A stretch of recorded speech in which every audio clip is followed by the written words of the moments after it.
দেখতে ছোট মনে হলেও তার বয়স এখন 40 বছর। বিরল এক রোগে আক্রান্ত হয়ে শারীরিক গঠন আর বৃদ্ধি পায়নি তার। আমার নাম সুমন কান্তি নাথ, আমার বয়স 40। ভাগ্যের নির্মম পরিহাসে 6 মাস বয়সে মায়ের মৃত্যুর পর সৎ মায়ের কাছেই বেড়ে ওঠেন সুমন কান্তি। সৎ মায়ের আদর ভালোবাসায় ভালো থাকলেও 14 বছর বয়সে বাবাকে চিরতরে হারান অভাগা সুমন কান্তি। 6 মাস বয়সে মা মারা গেছে, তো আজ 6 মাস পরে আমার আনছে বিয়ে করে। 40 বছর বয়স। আমার জীবন অনেক কষ্টে, অনেক দুঃখের দিন গেছে। চট্টগ্রামের মিরসরাই উপজেলার উত্তর হাজিরসরাই গ্রামের বাসিন্দা সুমন কান্তি। জীবনের অর্ধেক সময় কেটে গেলেও শারীরিক অবস্থার কারণে জীবনসঙ্গী হয়নি তার। সারাদিন বাড়ির আঙিনা ঘোরাফেরা আর দোকানে বসে দিন কাটে তার। শারীরিক অবস্থার জন্য কেউ মিশতেও চায় না সুমনের সাথে। অন্যদের দিকে তাকিয়ে দুঃখ বিলাস করা ছাড়া যেন আর কিছুই করার নেই তার। আমার মামাকে দেখলে আমার অনেক খারাপ লাগে, নিজের কাছে খারাপ লাগে কাজ করে, যেহেতু উনি কোনো কিছু কাজ করতে পারতেছেন না, এখন রোগে ভুগতেছেন, আপনারা দেখতেছেন অ্যাজমা রোগী। এই জন্য ওনাকে দেখলে বাইরের মানুষ হাসি ঠাট্টা করে। সুমন কান্তির বাবার মৃত্যুর পর মুড়ি ভাঙিয়ে সংসার চালাতেন সুমনের সৎ মা চঞ্চলা রানী দেবী।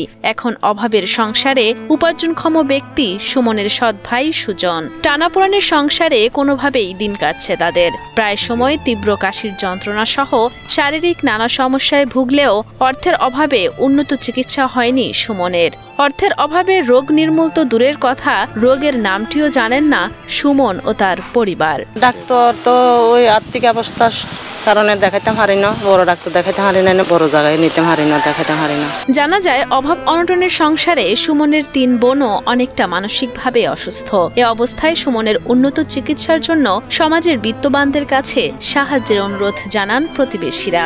আসলে কিন্তু বয়স কমায় নাই, আমি আমার বয়স 51 বছর, 40-এর উপরে হবে। আপনারা যতটুকু পারেন সহযোগিতা করেন, আর যদি আপনাদের মাধ্যমে যদি অন্য কেউ করতে পারে তাহলে করুক, এটাই আমরা চাই। বয়স হয়েছে মানে এটা ব্যায়ামের কারণে কোনো সহ্য করে না, মা বাপ নাই, বোন থাকাও তারা পাগল, আমরা সহযোগিতা করি, তারা একটু হেল্প করেন ভালো হবে আর কি। পরীক্ষা নিরীক্ষা ছাড়া রোগের নাম সুনির্দিষ্ট করে বলা সম্ভব নয়, তবে প্রাথমিকভাবে চিকিৎসকের ধারণা রোগটি ডোয়ার্ফিজম হতে পারে। রোগী সুমন কান্তি নাথ, 40 বছর বয়সে। উনার রোগটির নাম হচ্ছে খর্বাকৃতি বা ডোয়ার্ফিজম। এই রোগের অনেকগুলো কারণ আছে, এর মধ্যে একটি হচ্ছে গিয়ে growth hormone deficiency, skeletal dysplasia, hypopituitarism, এরপর টার্নার সিনড্রোম, ডাউন সিনড্রোম। এই ধরনের বেশ কিছু কারণে রোগীর খর্বাকৃতি বা ডোয়ার্ফিজম হতে পারে। পুষ্টিহীনতার কারণে অনেক সময় এই সমস্যাটা হতে পারে। সমাজের বিত্তবানরা এগিয়ে আসলে সুমনের জীবনটা হয়তো কিছুটা পরিবর্তন হবে বলে আশাবাদী সুমনের পরিবার।